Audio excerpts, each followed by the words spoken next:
permata yang mengguncang Buckingham, rahasia di balik bros jubileum dan keputusan Putri Anne. Dalam sejarah monarki Inggris baru-baru ini, sedikit keputusan yang berpotensi menimbulkan kehebohan sebesar keputusan Putri Anne di ruang tamu Windsor yang tenang. Ketika ia masuk sambil membawa sebuah kotak beludru kecil, tak seorang pun di ruangan itu dapat membayangkan gelombang kejut yang akan ia lepaskan. Di dalam kotak itu terdapat bros jubileum, permata yang dikenakan Ratu Elizabeth II selama perayaan publik besar terakhirnya. Simbol kekuatan, ketahanan yang tenang, dan puluhan tahun kisah yang tak terungkap. Yang membuat momen ini semakin eksplosif adalah orang yang diasumsikan semua orang akan menerima bros tersebut, permaisuri Camilla. Bertentangan dengan semua harapan, Camilla sama sekali diabaikan. Putri Anne memilih momen yang tepat beberapa minggu setelah pemakaman ratu untuk menghormati apa yang diyakininya sebagai keinginan ibunya yang tak terucapkan dengan memberikan bros tersebut kepada Catherine, Putri Wales, dalam sebuah tindakan yang tidak hanya menentang protokol tetapi juga mengungkapkan ketegangan yang mendalam di dalam keluarga kerajaan. Bros ini bukan sekadar perhiasan, bertatahkan berlian yang memantulkan cahaya seperti cahaya bintang. Bros ini membawa beban sejarah. Ratu Elizabeth II mengenakannya selama Jubileum Platinum, perayaan yang menandai 7 dekade pemerintahannya. Gambar sang ratu, rapuh namun bermartabat di hadapan kerumunan dengan perhiasan di dadanya, terukir dalam ingatan kolektif. Sejak saat itu, bros tersebut memperoleh makna yang hampir mistis di kalangan kerajaan. Bros itu bukan bagian dari permata mahkota, tidak tunduk pada protokol yang ketat, dan nilainya terletak pada sifat pribadi dan simbolisnya. Saat kesehatan ratu menurun pada musim panas terakhir itu, pertanyaan muncul di antara para abdi dalam dan anggota keluarga. Siapa yang akan mewarisi perhiasan ini? Siapa yang dapat mempertahankan warisan yang sunyi namun kuat yang diwakilinya? Bagi pengamat luar, jawabannya tampak jelas. Camilla, yang selama beberapa dekade telah menunggu penerimaan penuh, menanggung kritik, skandal, dan kontroversi, tetap berada di sisi Charles melalui masa-masa tersulitnya. Logika menunjukkan bahwa perhiasan itu akan menjadi isyarat terakhir penerimaan, penegasan publik bahwa posisinya di samping raja aman dan diakui. Bahkan di dalam istana, Camilla secara halus memberi sinyal harapannya melalui percakapan rahasia dengan staf tentang kapan ia mungkin mengenakan perhiasan itu dan pertanyaan hati-hati tentang sejarah dan asal-usulnya. Rencana busana sudah mencakup kemungkinan memasukkan bros tersebut ke dalam acara-acara resmi dan beberapa orang terdekatnya menyarankan agar ia mengenakannya selama jamuan makan malam kenegaraan besar pertama di masa pemerintahan Charles. Sebuah isyarat simbolis yang akan melengkapi lingkaran penerimaan publik. Namun apa yang terjadi menentang semua prediksi. Dalam pertemuan pribadi, beberapa minggu setelah pemakaman ratu, Putri Anne membuat keputusan yang akan mendefinisikan kembali garis kekuasaan dalam monarki. Tanpa upacara atau pengumuman, tanpa berkonsultasi dengan anggota keluarga lain atau pejabat istana, bros jubileum diberikan langsung kepada Catherine, Putri Wales. Pengiriman yang dilakukan dengan efisiensi khas Anne terdiri dari kotak beludru tertutup, disertai dengan catatan singkat tulisan tangan dari putri itu sendiri. Para saksi yang hadir dalam acara tersebut yang hanya dihadiri oleh seorang ajudan terpercaya, menggambarkan kata-kata Anne sebagai singkat namun penuh makna. Ini bukan tentang pangkat, ini tentang warisan, tentang kepercayaan, tentang siapa yang benar-benar memahami apa yang diwakili oleh perhiasan ini. Pilihan Catherine atas Camilla bukan sekadar soal perhiasan, itu adalah penilaian terhadap nilai-nilai, karakter, dan kemampuan untuk mewujudkan prinsip-prinsip yang diperjuangkan Ratu Elizabeth II selama masa pemerintahannya. Anne menyatakan dengan tenang namun tegas bahwa gelar dan posisi tidak menjamin legitimasi. Yang penting adalah pengabdian, kebijaksanaan, dan kekuatan yang tenang untuk menjunjung tinggi warisan keluarga tanpa mencari pengakuan. Catherine menerima perhiasan itu di ruang duduk pribadinya di Istana Kensington. Pada saat itu, ia sedang meninjau jadwal kegiatannya yang akan datang ketika sekretaris pribadinya menyerahkan kotak perhiasan itu kepadanya. Setelah membukanya, napasnya tercekat. Ia langsung mengenali bros tersebut, tetapi memegangnya di tangannya, merasakan beratnya, dan memahami besarnya makna dari pemberian perhiasan itu adalah pengalaman yang sama sekali berbeda. Catatan Anne yang dibaca 3 kali mengungkapkan berbagai lapisan makna. Catatan itu berbicara tentang kewajiban dan kepercayaan, tentang menjunjung tinggi warisan yang melampaui gelar, menunjukkan bahwa keputusan itu telah dipertimbangkan dengan cermat dan mencerminkan apa yang Anne yakini sebagai keinginan ratu. Selama hampir 1 jam, Catherine tetap sendirian merenungkan perhiasan itu, memutarnya di antara jari-jarinya, memperhatikan berlian-berlian itu memantulkan cahaya, dan memproses implikasi dari tanggung jawab barunya. Tidak hanya untuk dirinya sendiri, tetapi juga untuk keluarga dan institusi.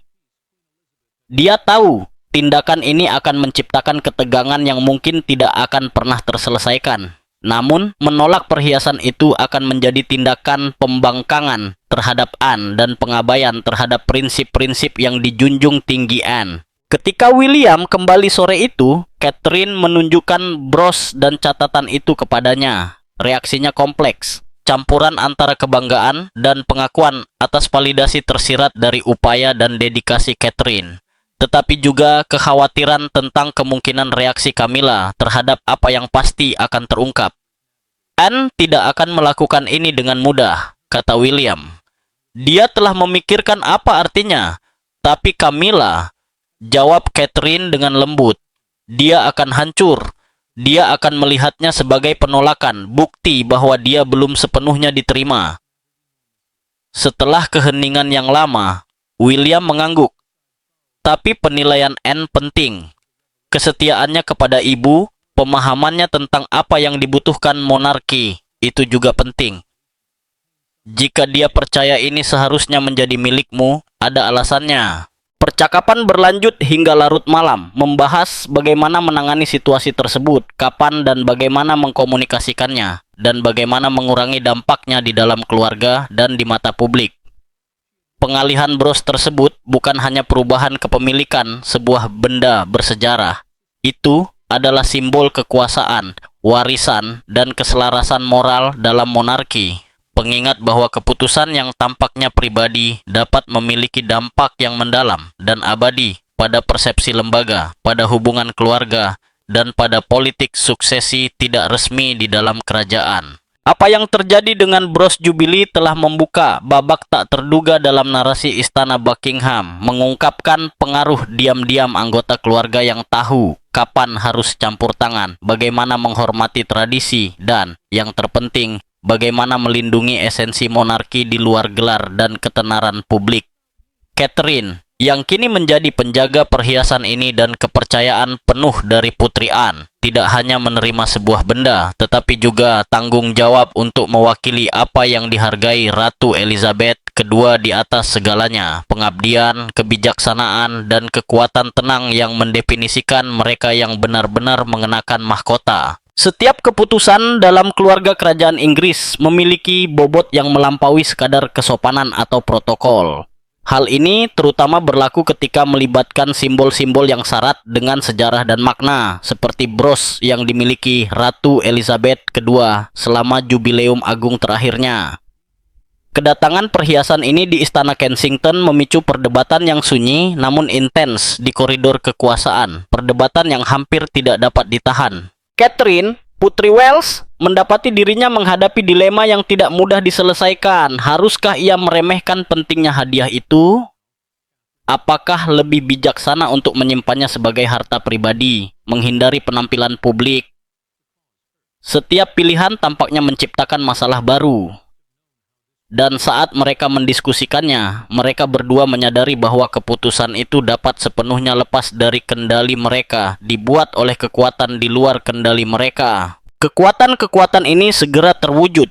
Dalam waktu 72 jam setelah bros itu tiba di Istana Kensington, desas-desus mulai beredar di jaringan kediaman kerajaan yang saling terhubung. Seorang anggota staf memperhatikan kotak beludru yang khas itu. Yang lain mendengar percakapan antara Catherine dan sekretaris pribadinya. Seseorang lagi mengenali tulisan tangan Putri Anne pada surat-surat itu dan mulai menyusun potongan-potongan informasi. Namun, mesin istana, betapapun menekankan kebijaksanaan dan loyalitas, selalu mudah ditembus. Rahasia jarang tetap tersembunyi, terutama ketika rahasia itu sebesar ini.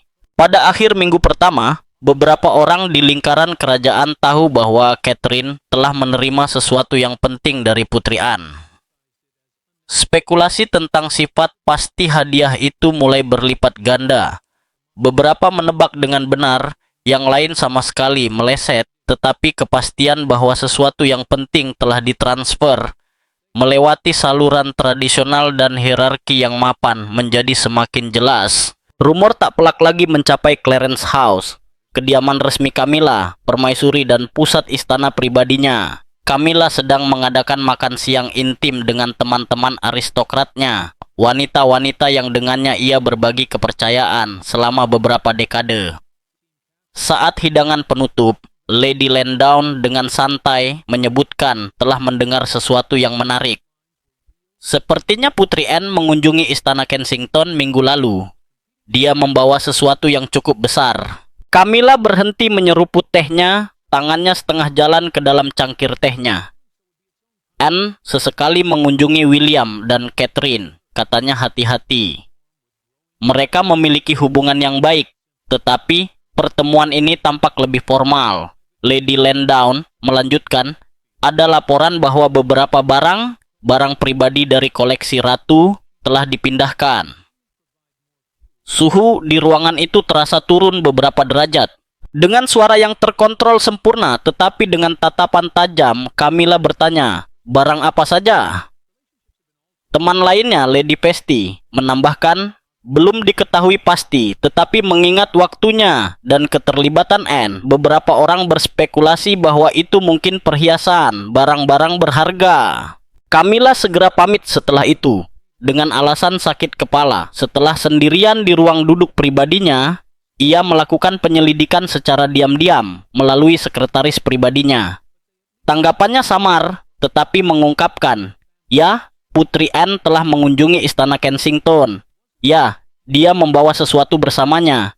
Tidak ada catatan resmi tentang pemindahan tersebut dan kantor Catherine tidak memberikan detail apapun. Perasaan mencekam dan ketidakpastian yang sudah lama tidak dialami.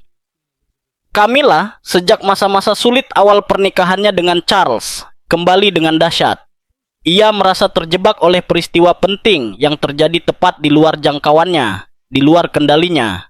Ia percaya bahwa menjadi permaisuri akan memperkuat posisinya, bahwa itu akan mengakhiri pengawasan terus-menerus tentang siapa yang termasuk dan siapa yang dikecualikan. Namun, bisikan dan konfirmasi yang ambigu itu membangkitkan kembali kecemasan lamanya. Ia menunggu penjelasan yang tak kunjung datang, percaya bahwa seseorang akan berbaik hati untuk memberitahunya secara langsung tentang apa yang telah terjadi. Tetapi keheningan dari istana Kensington dan Anne benar-benar mutlak. Dan keheningan itu, kurangnya komunikasi yang disengaja itu memberitahunya semua yang perlu ia ketahui. Sesuatu yang signifikan telah terjadi, sesuatu yang melibatkannya, atau lebih tepatnya, sesuatu yang secara khusus mengecualikannya, dan tidak ada yang menganggapnya layak untuk dijelaskan. 2 minggu setelah transfer tersebut, Camilla menerima konfirmasi dengan cara yang paling publik dan menyakitkan. Catherine hadir dalam acara amal di sebuah panti perawatan anak di Windsor, sebuah kunjungan rutin yang seharusnya hampir tidak diperhatikan. Namun, ketika foto-foto acara tersebut mulai beredar daring, para pengamat yang jeli memperhatikan sesuatu yang luar biasa disematkan pada mantel biru tua Catherine. Yang memantulkan cahaya pagi yang kelabu adalah bros Jubilee. Bros yang sama yang dikenakan Ratu Elizabeth selama perayaan besar terakhirnya. Bros yang sama yang diam-diam diyakini Camilla akan menjadi miliknya. Reaksi pun langsung dan meledak. Forum-forum kerajaan dipenuhi spekulasi dan analisis. Para jurnalis bergegas untuk memverifikasi detail dan memahami implikasinya. Media sosial dipenuhi narasi yang saling bertentangan tentang apa artinya ini, siapa yang telah dihormati, dan siapa yang telah dirugikan. Sementara itu, Catherine melanjutkan acaranya dengan keanggunan khasnya, tampaknya tidak menyadari atau acuh tak acuh terhadap badai yang telah ia picu. Setiap detail penampilannya diteliti dengan ketelitian forensik. Kesederhanaan pakaiannya yang langsung menarik perhatian pada Bros. Waktu kunjungan begitu cepat setelah kematian ratu, lokasinya di Windsor, begitu dekat dengan kastil tempat ratu menghabiskan tahun-tahun terakhirnya. Dan yang terpenting, ekspresi Catherine tenang, terkendali, tanpa menunjukkan tanda-tanda kontroversi yang baru saja ia picu. Beberapa orang menafsirkan setiap pilihan sebagai strategi yang diperhitungkan. Yang lain hanya melihat seorang wanita yang mengenakan pusaka keluarga, tidak menyadari arus yang lebih dalam yang sedang ia hadapi. Camilla mengetahui penampilan publik Catherine yang mengenakan bros tersebut dengan cara yang sama seperti seluruh dunia. Ia berada di Clarence House sedang memeriksa surat-surat ketika teleponnya mulai berdering dengan pesan-pesan. Teman-teman mengiriminya tautan, anggota staf meneruskan artikel, semuanya dengan berita mengejutkan yang sama. Bros Jubilee telah muncul di depan umum pada Catherine, bukan pada permaisuri, tetapi pada Putri Wales. Rasa sakit yang menyelimutinya sangat dalam dan beragam, bukan hanya tentang sepotong perhiasan, meskipun simbolismenya sangat besar. Ini tentang apa yang diwakili oleh pilihan itu. Sebuah pernyataan tersirat bahwa, terlepas dari gelarnya, tahun-tahun pengabdiannya, dan berdiri di sisi Charles sebagai ratunya, ia entah bagaimana kurang layak daripada Catherine untuk menghormati kenangan Elizabeth. Sifat publik dari pengungkapan itu melipat gandakan rasa sakitnya. Mengetahuinya melalui laporan berita dan media sosial, alih-alih komunikasi keluarga pribadi, adalah penghinaan yang disengaja.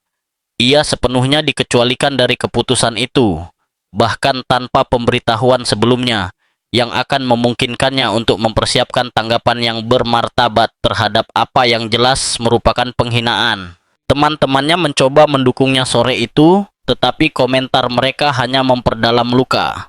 Ini jelas disengaja. Anne pasti tahu bagaimana ini akan terlihat, betapa sakitnya ini bagimu. Dan Catherine menerimanya, memakainya begitu cepat dan begitu terbuka, tambah yang lain. Ini menunjukkan kurangnya pertimbangan, kurangnya rasa hormat terhadap posisimu.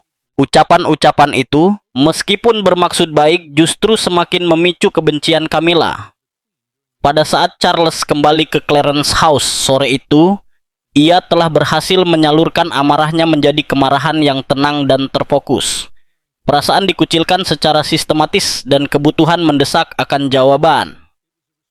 Percakapan selanjutnya adalah salah satu yang paling sulit dalam pernikahan mereka, sebuah benturan antara otoritas, protokol, dan kepekaan pribadi, di mana simbolisme sebuah bros mengungkapkan ketegangan yang telah membara selama beberapa dekade di koridor kekuasaan kerajaan. Bros Jubilee bukan sekadar hadiah, itu adalah pengingat akan keseimbangan yang rapuh di dalam keluarga kerajaan, kekuatan isyarat simbolis, dan bagaimana sepotong perhiasan dapat mengubah persepsi tentang loyalitas, hierarki, dan hak istimewa di dalam lingkaran dalam monarki. Raja Charles mendapati dirinya terjebak dalam situasi yang mustahil. Terpecah antara emosi istrinya yang sah dan pemahamannya bahwa Anne telah bertindak sesuai haknya. Raja mencari keseimbangan yang mustahil. Benda-benda yang dimaksud bukan milik mahkota. Itu adalah barang-barang pribadi Anne. Ia dapat memutuskan siapa yang menerimanya. Dari sudut pandang hukum dan protokol, Catherine tidak melakukan kesalahan apapun dengan menerima hadiah dari anggota senior keluarga kerajaan. Namun, bagi Camilla, situasi ini sangat menyakitkan. Itu adalah barang-barang milik ratu, kata Camilla, suaranya terdengar tegang. Sekarang saya adalah permaisuri. Menurut tradisi, benda-benda yang terkait dengan ratu-ratu sebelumnya seharusnya diberikan kepada saya. Sebaliknya, benda-benda itu diberikan kepada Catherine, dan saya mengetahuinya melalui foto-foto di Daily Mail. Charles mencoba menjelaskan dengan lembut bahwa transfer tersebut tidak mencerminkan posisinya atau mengurangi nilainya sebagai permaisuri. Tetapi Camilla tidak tertarik pada hal-hal teknis atau penjelasan hukum. Yang dia cari adalah pengakuan bahwa apa yang telah terjadi adalah sebuah kesalahan, tindakan menyakitkan yang seharusnya tidak pernah terjadi. Kau selalu membela mereka, akhirnya dia berkata, ketenangannya runtuh. William dan Catherine tidak pernah salah di matamu. Bagaimana denganku? Apakah semua yang telah kualami untuk berada di sisimu tidak berarti apa-apa? Perdebatan itu berlangsung lebih dari 1 jam. Keduanya tetap teguh pada pendirian masing-masing.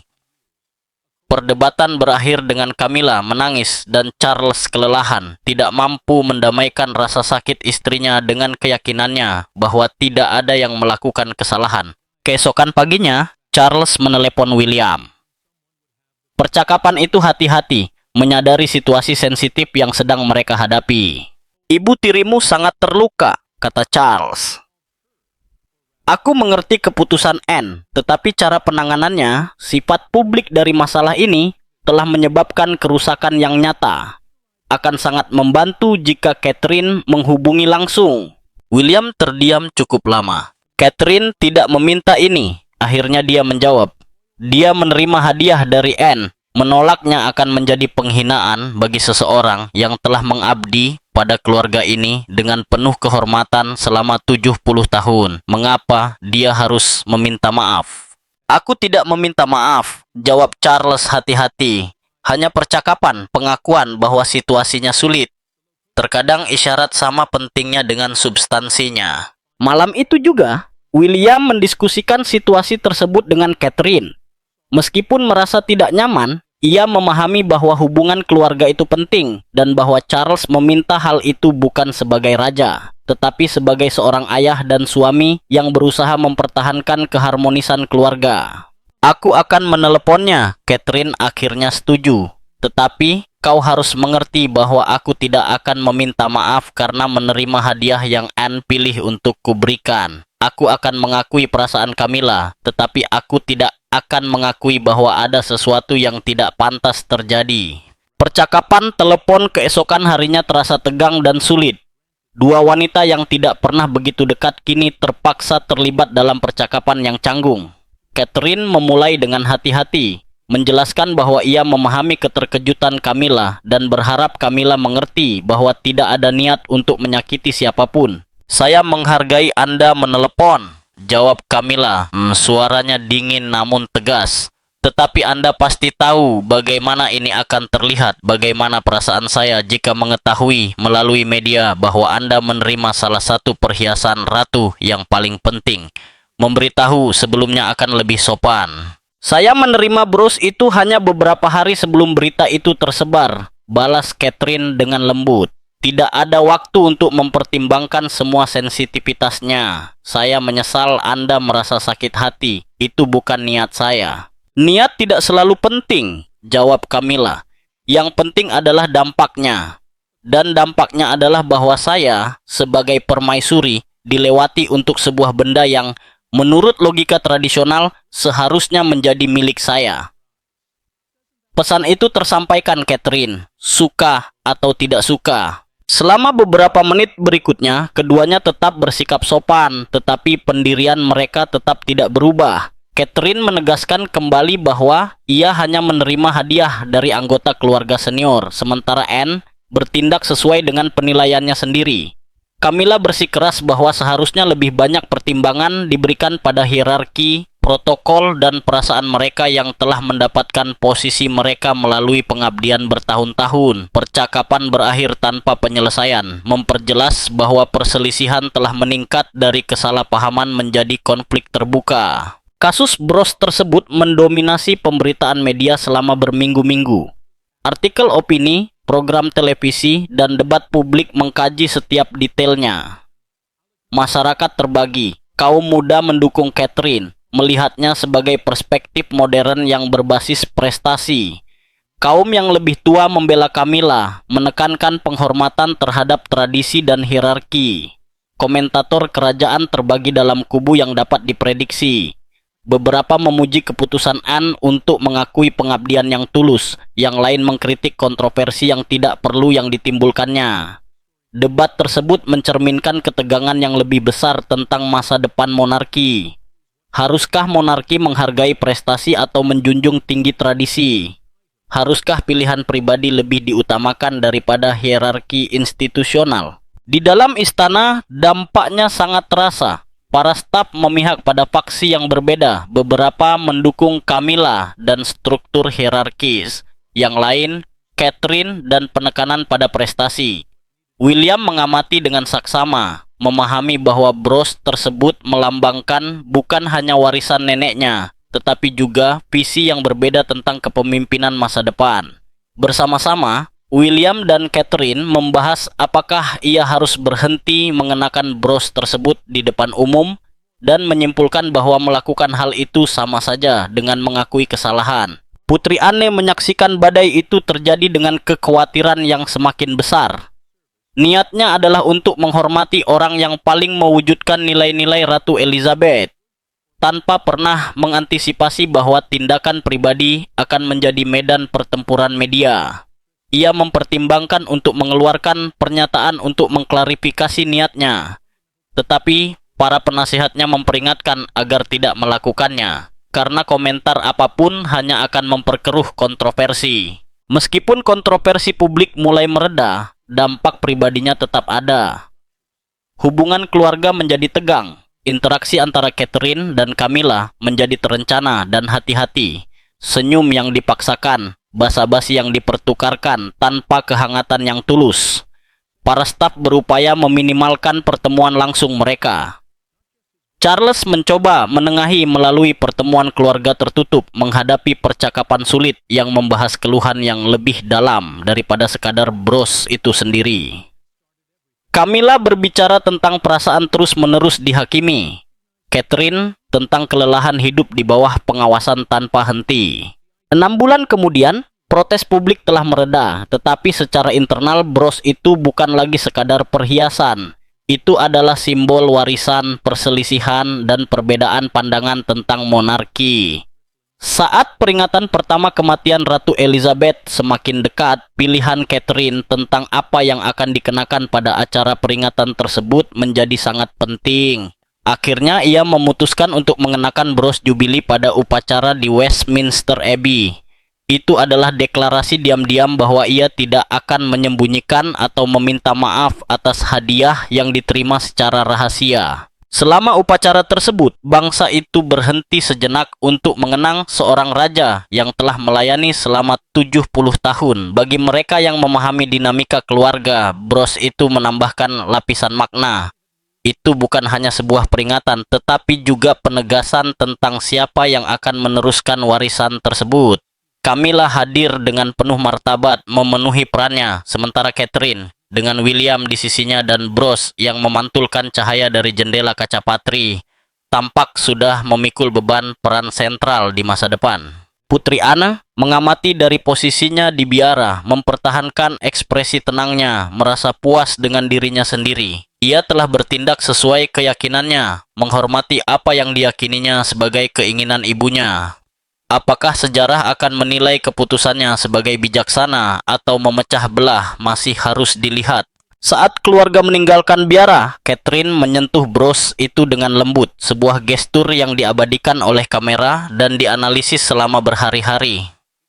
Tindakan kecil itu berbicara banyak. Perhiasan ratu telah menemukan tempatnya, dan Catherine memakainya dengan martabat yang telah membuatnya mendapatkan kepercayaan Anne. Bros Jubileum telah berubah dari hadiah menjadi simbol sejarah yang hidup, mengungkapkan dinamika manusia yang kompleks di balik kemegahan dan upacara monarki. Itu berfungsi sebagai pengingat bahwa bahkan dalam lembaga-lembaga kuno, penilaian pribadi dan keyakinan individu dapat mengubah jalannya tradisi.